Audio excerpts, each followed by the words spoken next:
Hi, this is Michaela Terward again. This is going to be my discussion over my principal's leadership style and the Kesa strengths and weaknesses that we can improve on. So for a little background information I think is important to know is that my building is actually undergoing a leadership transition. Our assistant principal of 3 years is moving into the principal position, so it's going to be kind of a learning experience for all of us. So our principal's leadership style is no surprise. This is exactly what I thought she'd be, is the democratic leadership style. So one of her big kind of values is collaboration. So she wants the whole staff to collaborate and be team players, and what she means by this is she wants everyone within our staff to work together and come up with solutions as a group. We did a lot of collective voting last year, and that's something that she says she wants to do again, just to get the opinions of everybody involved.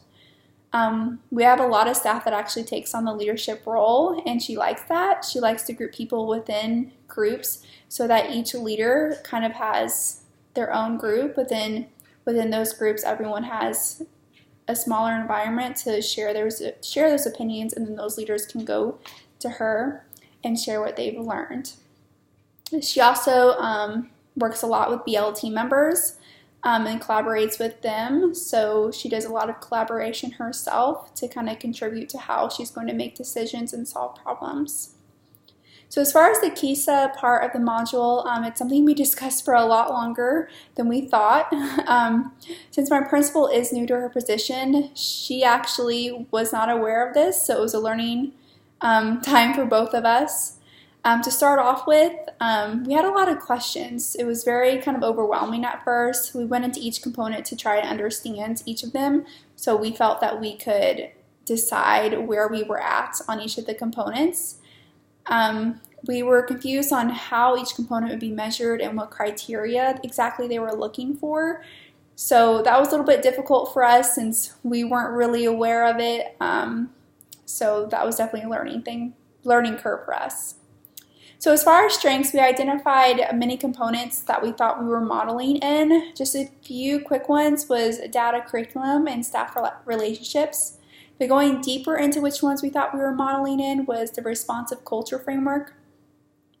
Our building really values time for collaboration and even allows us to collaborate across grade levels. So we'll be able to get together with all the fourth grade teachers in the district and collaborate that way.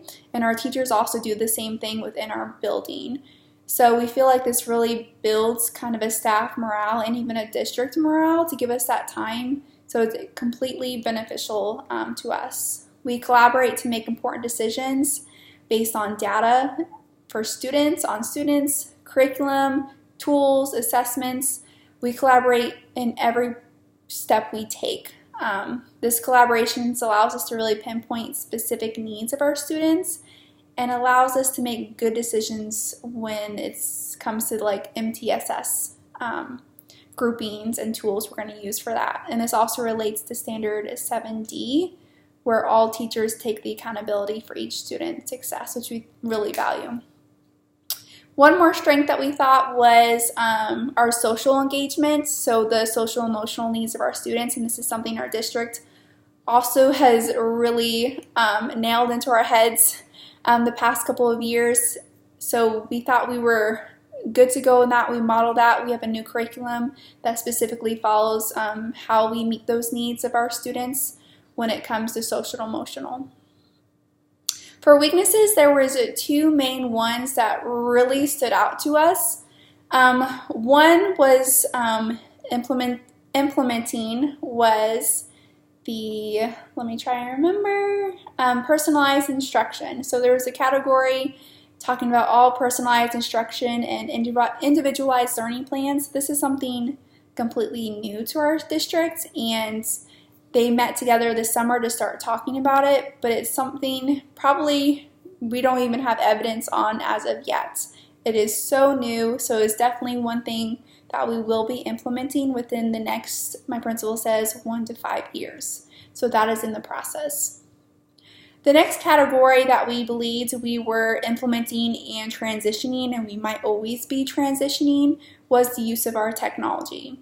So a lot of our school is one-to-one iPads, which is great, but my principal and I felt like technology could be used more strategically and creatively to enhance our student learning, rather than, let's say, playing games on them.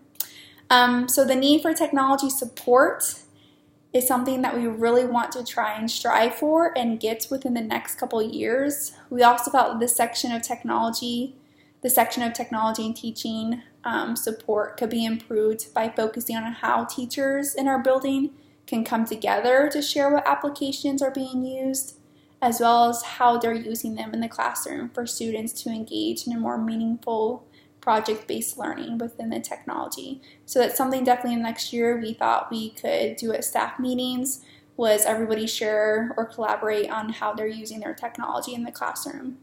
We also thought it'd be helpful if we had outside kind of district technology staff that would come and teach and connect with our students over the technology that they were using. This meets the standard of 4E of the Professional Standards of Education. So technology is something that we really want to integrate and improve and model within the next couple of years. Thanks.